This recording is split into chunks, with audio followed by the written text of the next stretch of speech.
Pai que está nos céus, nós te agradecemos pelo privilégio que nós temos de estar em tua casa, Pai. Amém, Senhor. Pedimos que o Senhor venha preparar o nosso coração para a tua mensagem e que os teus anjos estejam aqui acampados ao nosso redor, Pai. Pedimos que o Senhor ilumine a nossa mente e que eu fale não de mim mesmo, mas que eu fale inspirada por ti. Amém. Peço que o Senhor nos abençoe a nossa família, aqueles que chegaram até aqui. E nós te agradecemos e te pedimos bênçãos sem medidas. Em nome de Jesus. Amém. Amém.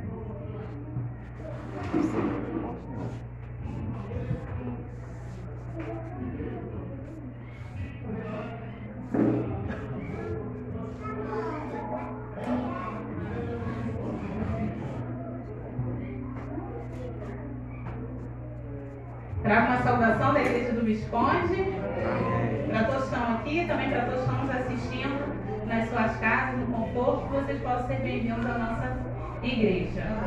Eu vou pedir para João colocar uma imagem. E aí eu acho interessante a Bíblia, que Jesus ele sempre usou figuras da natureza para nos dar lição, para nos ensinar diversos tipos de coisa. E aí a gente tem a parábola da vinha, tem do semeador, tem do joio. Então são diversas coisas que Jesus contava, parábolas, para que a gente pudesse aprender de forma mais fácil. E uma delas foi a da sacudidura, ou do ajoelhamento, né? E aqui eu coloquei algumas imagens. Engraçado que eu sempre falava assim, quando tem a sacudidura, eu falava assim, Senhor, eu quero passar na peneira. Porque eu achei que quem passava na peneira era quem era bom, né? O justo. E aí fui estudando mais e vi que não. Que quem passa na peneira é a palha. E quem fica na peneira, que é o trigo, que é o grão. E aqui tem algumas imagens, né? Tem uma senhora fazendo apeneiramento normal. Tem outro que eles jogam, né, o joio com o trigo para cima e o vento leva a palha e só o grão cai. E aqui tem essa outra imagem que mostra claramente o trigo e um pouquinho da palha misturada. Mas por que eu trouxe isso? Falando sobre isso, escolhi isso para hoje. Quando começou a pandemia, a gente ficou muito tempo em casa. E aí eu comecei a ler alguns livros e aí comecei a entender muitas coisas. E deu uma verdadeira sacudida na minha vida. E aí esse livro aqui eu vou mostrar para os irmãos. Quantos tem? Os Resgatados.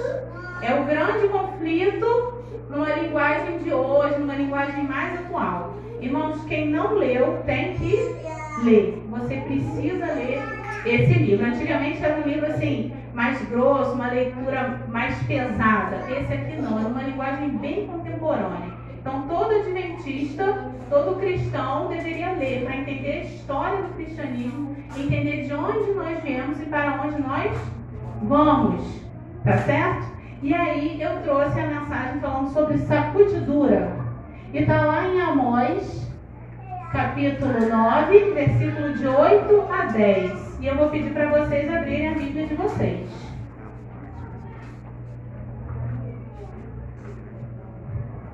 Amós 9, lá no finalzinho, né, do Antigo Testamento. Amós 9, versículo de 8 até o 10. Amém? Misericórdia? Amém. Misericórdia. Vamos ter misericórdia. Mas pode ver, né?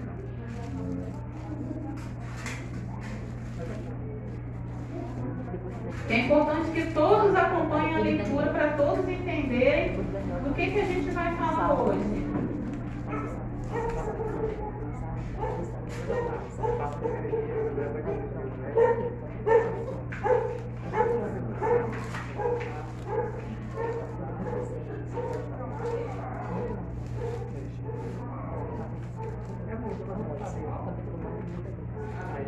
Amém? Amém.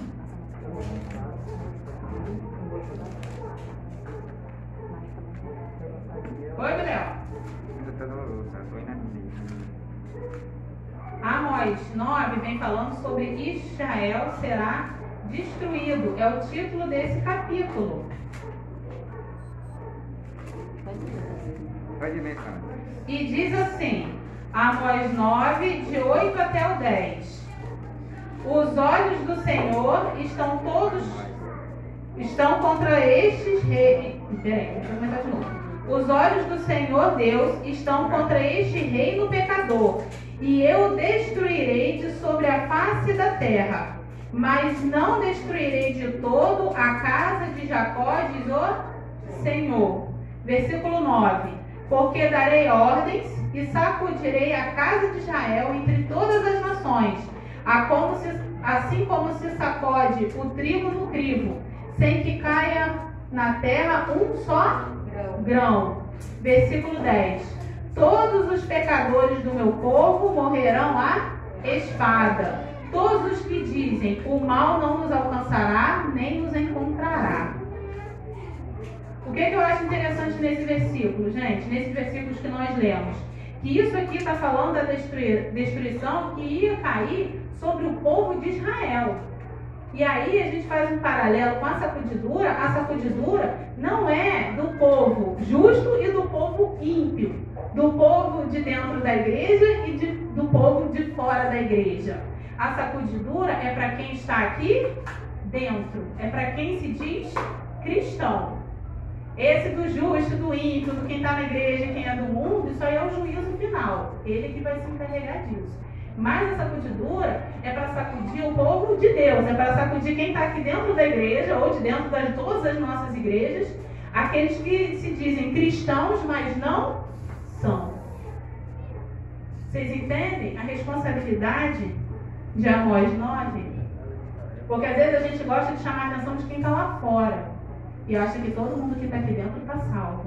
E a sacudidura vem para mostrar que não, que o serviço vai começar por dentro da casa de Deus. Ele fala: darei ordens e sacudirei a casa de Israel entre todas as nações, assim como sacode o trigo no crivo, sem que caia um só grão na terra. Então a sacudidura é para o povo de Deus, é para sacudir quem está aqui dentro da igreja. E aí, esses versículos, a gente separa três coisas. Quem é que faz a sacudidura? Sou eu? É você que vai sacudir o povo? É Deus. Também não é o diabo, não. Quem é o chefe da sacudidura, quem faz todo o processo é Deus. É Ele que comanda. Porque às vezes a gente fica assim, então a gente já podia ir logo tirando o joio. Não. Quem faz o processo é Deus. Segundo ponto, o trigo ou o grão é o justo, que está dentro da casa de Deus. E a palha são os ímpios que estão onde? Dentro da casa de Deus. Porque às vezes a gente fala assim, gente, mas eu vejo vocês umas coisas erradas dentro da igreja. Irmãos, vai ter, porque o joio está junto com o trigo. Sempre vai ter. Até que a sacudidura se complete, vai ter o joio junto com o trigo dentro da casa de Deus. E cabe a Deus fazer a sacudida, fazer a sacudidura, o peneiramento e tirar quem é palha. Tá certo? Deus ele vai retirar quem pratica a iniquidade do povo de Deus, dentro daqui. Às vezes a gente vê e fala, meu Deus, eu sei que fulano está fazendo isso, ciclano está fazendo aquilo. Calma, é Deus que vai tirar. Porque até tem uma parábola que fala assim, que à noite foi o inimigo e semeou o joio no meio do trigo. E aí os trabalhadores falaram, Senhor, vamos arrancar logo o joio. E ele falou, não, porque se a gente arrancar o joio, a gente arranca junto o trigo. Então, é Deus que faz a sacudidura no momento certo. Vou pedir para João passar. Tem uma passagem do livro Primeiros Escritos. Não, Serviço Cristão. Que diz assim, quem vai ser lançado fora? Que a gente pode ficar na dúvida. E Primeiros Escritos diz o seguinte: começou a forte sacudidura e continuará. E todos os que não estiverem dispostos a assumir uma posição ousada e tenaz em prol da verdade e a sacrificar-se por Deus e por sua causa. Então aqueles irmãos que estão aí, que não tomam uma posição, que é mais ou menos, que levam uma vida relaxada, que não tomam uma posição diante de Deus, esses serão aqueles que serão sacudidos. Esses vão ser aqueles que vão ser lançados fora. Aqueles também que não estão dispostos a se sacrificar pela causa de Deus. Você está disposto a se sacrificar pela causa de Deus? Não precisa me responder não. Pensa aí no seu íntimo. Né? Será que eu estou disposto a me sacrificar pela casa de Deus? Será que quando pergunta aí, por que você não estuda sexta-feira à noite? Será que você fala sempre que eu sou uma adventista do 7º dia? Ou será que dá uma desculpa? Por que você não arruma um trabalho no sábado, está desempregado? Será que você toma uma posição ao lado de Deus ou será que a gente está em subterfúgios? Isso aqui, irmãos, diz muito também a respeito daquilo que a gente faz como doutrina. A nossa igreja tem 28 doutrinas, eu sei todas. Eu guardo todas as doutrinas, eu respeito o sábado como é para ser respeitado. Eu não falo, não tenho conversas vãs, minha roupa está preparada, meu almoço, o meu dízimo e minha oferta, a reforma de saúde, tudo isso, irmãos, faz parte.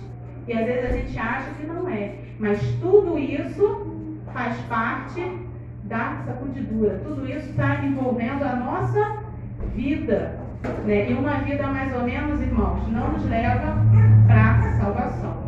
E aí eu pergunto para vocês, qual é a função então da sacudidura? Separar o joio do trigo. E por quê? Porque, como a gente viu no versículo 9, diz que Deus tem um cuidado com o grão. Ele diz assim, sem que caia na terra um só grão. Então, uma só alma é importante para Deus. Ele não quer que aquela pessoa ali se perca. Então, ele deixa ter essa sacudidura, porque às vezes ele pensa, fulano vai ver isso aí e vai se escandalizar. Então, deixa esse joio sair e o outro vai ficar. Deus tem um cuidado especial com o grão, com aqueles que são justos, com aqueles que fazem a vontade de Deus. E o que faz um ser palha e o outro ser trigo? É a sua vida espiritual. É você responder o agir de Deus na sua vida. Deus tocou no seu coração para você vir hoje aqui. Você veio. Então você está sendo abençoado. Ah, Deus tocou no meu coração, mas não vou não, está frio, vou ficar mais um pouquinho na cama. Você está recusando o chamado de Deus. Então toda vez que Deus age na sua vida, e você é repreendido, que alguém te aconselha e você nega, rejeita, recusa, você está o quê? Se tornando mais próximo à palha do que a trigo. Você está ficando mais perto de ser sacudido, jogado fora, ser como a palha, né, que o vento leva, do que ser como o grão. Vou pedir o John para passar mais um para mim, que diz assim, testemunhos seletos: o peneiramento de Deus sacode fora poucos irmãos, multidões, como folhas secas. Então, irmãos, não é pouca coisa não, não é pouca gente não, são multidões. Serviço cristão diz assim, a palha como nuvem será levada pelo vento, mesmo em lugares onde só vemos ricos campos de trigo. E aqui eu acho interessante, e tem um comentário que vem dizendo assim, às vezes a gente olha para a igreja, uma igreja grande, e vê ela repleta. São os ricos campos de trigo. Mas lá vai ter uma sacudidura, irmãos, que vai ser o quê? Muita gente jogada fora como uma multidão. E aí eu acho interessante, porque às vezes a gente olha e fala assim, nossa, quando você olha, todo mundo aqui é perfeito. Eu não conheço o coração de ninguém. Eu não sei onde as pessoas têm erros e também ninguém conhece o meu. E às vezes a gente fala assim, nossa, mas aquele irmão, ele saiu da igreja como? Né, tantos anos na igreja, ele saiu e se apostatou. Mas, irmãos, ele já está passando pelo processo da sacudidura. Tem muitas pessoas que vivem de aparência dentro da igreja. E Deus não admite que a gente viva de aparência. É melhor você se arrepender, confessar seus pecados e seguir a vida em diante do que parecer que está tudo certo e não está. Porque a quantidade de palha será o quê? Multidões, mesmo em ricos campos de trigo. Então é muita gente, irmãos, infelizmente. Mas Ellen White também fala que quando a palha for levada, muitos virão e ocuparão os lugares nessa fileira. Então às vezes a gente fica pensando, poxa, fulano sai da igreja, vem outro e toma um lugar. Às vezes a gente vê gente saindo e entra outros muito mais sinceros, muito mais devotos à nossa fé do que aqueles que estavam antes, que viviam de aparência. E aí Ellen White cita 4 motivos pelos quais as pessoas serão sacudidas. E eu vou pedir John para colocar o primeiro. O primeiro que Ellen White fala está lá em Primeiros Escritos. que diz assim: o primeiro motivo é o descuido e a indiferença. Ao serem sacudidos, alguns tinham sido lançados fora do caminho. Os descuidosos e indiferentes, que não se uniam com os que prezavam suficientemente pela vitória e salvação, para por elas lutar e angustiar-se, com perseverança, não as alcançaram e foram deixadas para trás, em trevas, e em seu lugar foi imediatamente preenchidos pelos que aceitavam a verdade e a ela se filiavam.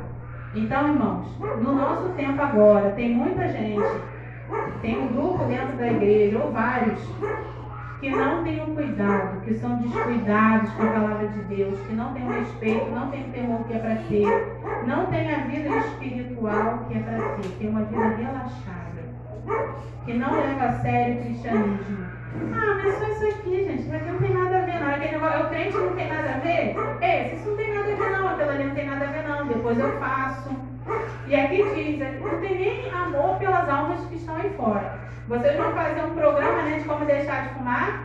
Vão fazer o convite aí fora. Quantos vão se levantar para ir ajudar a fazer o convite? Né? Isso mostra o quê? Um amor pelas almas. A gente quer o quê? Que mais pessoas sejam convertidas. A gente quer alcançar o maior número de pessoas possível. Essas pessoas desse grupo que não tem cuidado e é indiferente, não tem esse amor pelas pessoas. E também é o cristão de Laodiceia. Isso não tem nada a ver. É o cristão do nada a ver. Assiste todo tipo de coisa. Vocês já viram, tem uns cristãos agora que assistem uns filmes esquisitos, umas séries também bem, né? Tem uma série agora que é Lúcifer. Né? Você passa na Netflix lá. E tem inúmeros cristãos assistindo. Não é só adventista, não. De várias denominações assiste a série Lúcifer. Como pode você, que é cristão, assistir certo tipo de coisa que não condiz com a fé? Escutar músicas que não condiz com a fé? Vestir roupas, né? Tratar as pessoas de forma que não condiz com a nossa fé, com aquilo que você segue. O segundo motivo, pode passar. Perseguição religiosa. Logo o povo de Deus será provado por ardentes provas, e a proporção dos que agora permanecem genuínos e verdadeiros demonstrar-se-á, viu, metal. Então, muita gente que hoje a gente acha que é verdadeiro, que é genuíno, vai se mostrar vil metal quando a perseguição começar. Quando a religião de Cristo for mais desprezada, quando sua lei mais desprezada for, então deve nosso zelo ser mais ardoroso e nosso ânimo e firmeza mais inabaláveis. Rafael leu essa passagem semana passada aqui no sermão dele. E eu achei interessante e repetir. Permanecer em defesa da verdade e justiça quando a maioria nos abandona. Ferir as batalhas do Senhor quando são poucos os campeões. Essa será a nossa prova. Naquele tempo devemos tirar calor da frieza dos outros, coragem de sua covardia e lealdade de sua traição. Vão vir, irmãos, tempos difíceis. Vão vir tempos difíceis. Às vezes a gente pensa, poxa, mas será que isso tudo vai acontecer? A humanidade está tão evoluída, mas a gente vê briga de trânsito, um mata o outro assim, à toa. Né? Então isso, irmãos, vai voltar a acontecer. A perseguição vai vir, vai acender aí o fogo novamente. E será que nós estamos dispostos? Desse livro aqui, que eu gosto muito, eu trouxe alguns trechos e eu vou ler para vocês.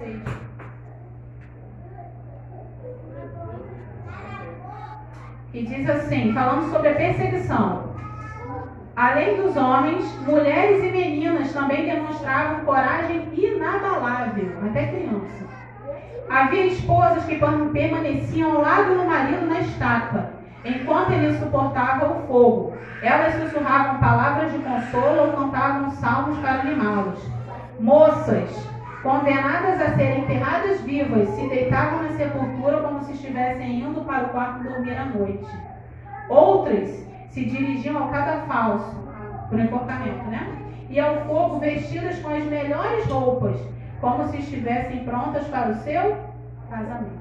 Não tinha medo não, irmão. Não tinha não. E às vezes a gente tem medo de dizer que é crente, que é qualquer coisa. Eles lá não tinham não. nas profundezas reclusas das florestas. Os filhos perseguidos do Senhor se reuniam para derramar o coração em oração e louvor. Muitos sofreram pela fé. Cadeias estavam lotadas e famílias eram separadas. Mesmo assim, a perseguição não foi capaz de silenciar o seu testemunho. Quanto mais eles testemunhavam, quanto mais eles morriam, mais o evangelho crescia. E eles não tinham medo de morrer. Às vezes eu fico pensando, gente, eu tenho medo de morrer danado. Mas eu acho que quando chegar ao final dos tempos, ou você toma uma posição de trigo, ou você vai tomar uma posição de palha. Então a gente tem que estar muito firmado na palavra de Deus. O último pedaço que eu separei vem falando sobre a perseguição. E um pregador perguntou para uma família. Perguntei a um deles, vocês não ficaram com medo? E ele respondeu, graças a Deus não. Então indaguei, mas suas mulheres e crianças não ficaram com medo? E ele respondeu cheio de tranquilidade, não. Nossas mulheres e crianças não têm medo da morte. Será que, às vezes a gente que cria filho fica pensando, será que eu estou criando minha filha no caminho certo? Será que eu estou criando ela para ser fiel a Deus em qualquer situação? Porque se vocês lerem esses livros aqui, ó, os jovens e as crianças eram preparados pela família desde cedo. E eles não apostatavam, não. Eles defendiam sua fé e iam avante até o final. Até o final. E a igreja vai passar por um período muito difícil. E aí eu acho engraçado que a gente vê irmãos mesmo, especulando data da volta de Jesus. Já viu isso? E tem gente agora que faz cálculo e diz o ano que Jesus vai voltar. Muita gente preocupada aí com a marca da besta, com o chip, né? Mas não tira tempo, irmãos, para ler a Bíblia. Não tira tempo para ler os livros do Espírito de Profecia. Está tão preocupado com tanta coisa. Eu acho interessante ter uma irmã da minha igreja que fica praticamente acompanhando por onde o Papa vai. Não, porque o Papa foi não sei aonde, então agora ele vai fazer o decreto dominical. Vai ser agora que ele vai fazer o decreto dominical. Se preocupa tanto com isso, mas a sua vida não está de acordo com a vida que Jesus gostaria. Às vezes a gente está tão aí antenado com tudo, mas a gente não está em comunhão com Deus, que é o que realmente importa. Não estou dizendo que você não deve estudar profecia, a gente tem que saber profecia. Muita gente se perdeu mesmo sabendo. A gente tem que saber a profecia. Mas mais importante do que isso é a gente estar preparado para a volta de Cristo. Porque se eu sair daqui e acontecer alguma coisa, Jesus voltou para mim. E eu estava preparado ou não estava? Eu não gosto nem de falar isso. Na última vez que eu falei, eu sofri um acidente de carro, né? Então, a gente tem que estar muito preparado. Preparado, irmãos, a cada dia. A cada dia. A gente tem que estar firme. Quando se afornar aí fora, que a gente possa falar igual Sadraque, Mesaque e Abednego. Pode esquentar. Se Deus quiser me livrar, Ele me livra. Se não, eu não vou ajoelhar diante de você. Eu não vou me ajoelhar diante do mundo. Eu não vou me ajoelhar diante das coisas erradas que querem que eu faça. Vou pedir para John passar mais um. É o terceiro motivo pelo qual as pessoas são sacudidas. É que recusam a mensagem de Deus para a Laodiceia. Lembra? A carta de Deus a Laodiceia. Em Primeiros Escritos diz o seguinte: vi que o testemunho da testemunha verdadeira não teve a metade da atenção que deveria ter. O solene testemunho de que depende o destino da igreja tem sido apreciado de modo leviano, se não desatendido de todo. Tal testemunho deve operar profundo arrependimento. Todos os que recebem a verdade obedecerão e serão purificados. A mensagem de Laodiceia era o quê? Acorda, povo de Deus. Você é cego, pobre, miserável e nu. E muitas vezes a gente está ouvindo a mensagem e não está nem aí. Pensa, não, essa mensagem não é para mim não, essa mensagem é para fulano, essa mensagem é para o outro, essa mensagem é para o meu parente que está afastado. Não, essa mensagem, irmãos, é para cada um de nós. É para a gente ter uma reflexão interna e ver se eu estou de acordo ou não com a vida de Jesus. Eu estou de acordo, eu estou sendo acordado pelo clamor de Laodiceia. Às vezes a gente vê aí a mensagem de Laodiceia e vê as pessoas, o patrão continua sendo injusto, o marido é agressivo, a mulher é crítica e fofoqueira, o filho é desobediente. Então essas pessoas, ou se a gente está nessa condição, a gente não foi alcançado ainda pela mensagem de Laodiceia. Porque quando Jesus está na nossa vida, é o que? Muda um todo. É o jeito de falar que é mais amável, é o jeito de você atender um pedido, é o jeito de você tratar o seu funcionário, ou quem trabalha com você, ou até mesmo o seu chefe. No meu caso, eu sou professora, é tratar os meus alunos. Tudo muda quando você aceita a mensagem de coração. E a gente tem que estar atento à mensagem de Laodiceia. Acorda, povo de Deus. Acorda. Não está mais na hora da gente estar dormindo, pensando, mais ou menos. Jesus está às portas. A gente está o quê? No final do tempo do fim. Jesus está aí, ó, quase voltando. A gente está na iminência de ser sacudido, ou já estamos sendo. E aí, como é que a gente está ficando? Passa mais um João para mim, por favor. O quarto motivo é o conhecimento superficial da verdade. E diz assim, testemunho para ministros, né? O Espírito de Deus tem iluminado cada página dos Escritos Sagrados, mas há aqueles sobre os quais pouca impressão eles fazem, por serem imperfeitamente compreendidos. Ao vir a sacudidura pela introdução de falsas teorias, esses leitores superficiais, não ancorados em parte alguma, são como areia movediça. Esse, eu acho que é um dos pontos principais, irmãos.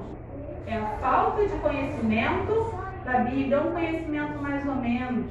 Se a gente for pensar, eu acho que tem praticamente toda a coleção dos espíritos de profecia numa caixa que era R$10. Às vezes a gente vai lanchar, a gente gasta muito mais do que 10. E às vezes eles estão lá na nossa estante, eu tenho uma seção que é só elementos. Mas será que eu já li todos? Não li todos, irmãos. É um conhecimento superficial da verdade. Será que eu já li a Bíblia toda? E às vezes não adianta ler ela toda não. Você tem que ler e reler e reler. Irmã Odalé, ela lê ainda, né? E faz as anotações, ela faz uma Bíblia própria. Ela vai copiando a Bíblia. Então é um conhecimento da verdade. A verdade está aí, ó. Tem folheto, tem livro missionário a R$1. Eu estava vendo que igrejas aí, né? 500 mil livros foram distribuídos. Será que o povo está lendo, irmãos? A gente não pode depois dizer, ninguém me falou. A gente tem muito material por aí. A gente tem muito material à disposição. E muitas pessoas vão se afastar porque não são firmadas na verdade. Alguém me falou, não sei o que, eu saí da igreja, alguém me falou outra coisa e eu fui. Se vocês verem, a internet está cheia de sermões de pastores que são o quê? Falsas teorias. E muitos irmãos nossos estão lá assistindo e estão acreditando, porque o cara fala bonito. Ele fala uma palavra da Bíblia, um versículo, e está enganando multidões, irmãos. A gente tem que estar firmado na verdade. Eu já contei aqui, eu vou contar de novo. Quando eu entrei para a igreja, lá em Maricá, a gente ouviu uma rádio, acho que é 93 FM. E aí um dia eu estava no quintal e minha mãe, sabe, olha que história linda. Eu falei, o que é? Estou ouvindo. Sabe o que era a história, irmãos? Era a história do arrebatamento. Mas contada de um jeito tão bonito que minha mãe me chamou para o seu lado. Eu falei, mãe, eu falei, isso é mentira, mãe. Aí ela falou assim, é mesmo, né? Porque todo mundo vai ver Jesus voltar, não sei o que. Eu falei, a mensagem é tão bela. As mentiras são tão bem contadas que elas passam a ser verdades. E se a gente não estiver firmado, irmãos, a gente cai. A gente tem que ler os dois aqui, ó, Espírito de Profecia e Bíblia, que está embasado. Porque quando alguém quer falar uma coisa pra gente vai falar assim, não é isso que a Bíblia fala. Não é isso que o Espírito de Profecia nos ensina. A gente tem que estar embasado na verdade. Não pode ser eu acho. Né? Tem até uma música de Arras que fala, né? É a fé, não é pelo que eu sinto, nem pelo que eu acho. É pelo que é. Nem toda verdade que está aqui vai me agradar, mas é o que é correto. Tá certo? Tem mais um que eu acho que eu nem coloquei aí, que é a rejeição do espírito de profecia. Tem não, né? Que é a rejeição do espírito de profecia, que ele faz parte aqui. Tem muita gente da nossa igreja que não aceita Ellen White, tem muita gente que não aceita o Espírito Santo, tem muita gente que guarda o sábado de qualquer forma, tem muita gente que usa joia. Então é o que? A recusa né, da mensagem, rejeita o espírito de profecia. E a Bíblia diz o quê? Que a igreja remanescente que guarda os mandamentos de Deus e tem a fé em Jesus. Então essa é a igreja verdadeira. E eu acho interessante que às vezes eu escuto muita gente falando assim: ah, que eu vou sair dessa igreja e vou para outra igreja. Irmãos, quem sai da peneira? É o joio ou é o trigo? É o joio. Então eu estou pensando, eu vou sair daqui, vou para outra igreja, vou para outra igreja. Você então já está sendo palha. Porque quem fica na peneira é o trigo. Fique firme, aguente firme. O processo de sacudidura já começou. E a gente não pode ter, irmãos, uma vida relaxada, uma vida mais ou menos. A gente tem que fazer o quê? Ficar firme na palavra de Deus. Se tem um tempo que a gente pode ter, é hoje. Senhor, me transforma. Porque às vezes a gente precisa de transformação, todos nós. Senhor, me muda. Perdoa onde eu tenho errado. Me desculpe porque eu fiquei tanto tempo afastado. Às vezes a gente é cristão, está aqui dentro, mas a gente está tão preocupado em fazer tudo acontecer, tudo dar certo, que às vezes a gente acaba ficando longe de Deus. Às vezes faz por legalismo, não, vou fazer hoje o culto, vai ser essa sequência aqui, vou dar correta, vai dar tudo certo. Mas pois de coração, o que Deus quer é o quê? O nosso coração, é a nossa entrega total a Ele. Que a gente possa, irmãos, ficar firmes até o fim. Amém. E quando acender a fogueira, quando as coisas começarem a acontecer, a gente possa ficar firme.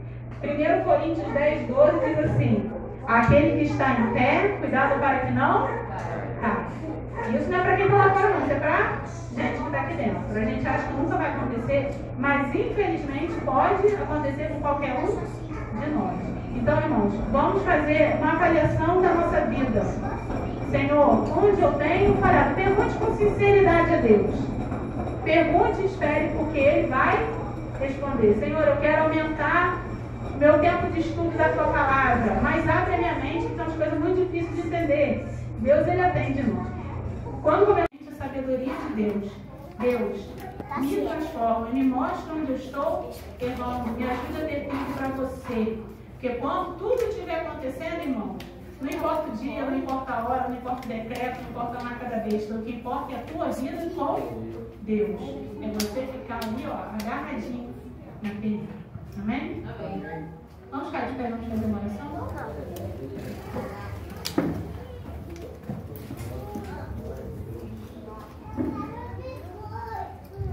Senhor Deus, Pai que está nos céus, pedimos, Pai, que o Senhor venha abençoar a nossa vida, que o Senhor venha fazer uma transformação no nosso caráter, Pai. Eu não sei da vida dos meus irmãos, mas cada um pode fazer uma análise pessoal e ver onde tem falhado diante de Ti. Peço a Ti, Pai, que o Senhor venha afastar de nós tudo aquilo que nos afasta de Ti, todos os pecados que nós temos, Pai. Pedimos também que o Senhor venha nos preparar para a Tua breve volta, Senhor. Que naquele glorioso dia nós possamos estar de pé diante de Ti e recebermos a coroa da salvação do Senhor. Pedimos que essa sacudidura que já está acontecendo em nosso meio não nos jogue fora, Pai. Pedimos que cada dia mais o Senhor cuide da nossa vida e da nossa igreja. Pedimos que o Senhor venha nos abençoar, abençoar a nossa família e que o Senhor nos salve para o Teu reino. Nós te pedimos isso e nós te agradecemos e já te pedimos em nome de Jesus. Amém.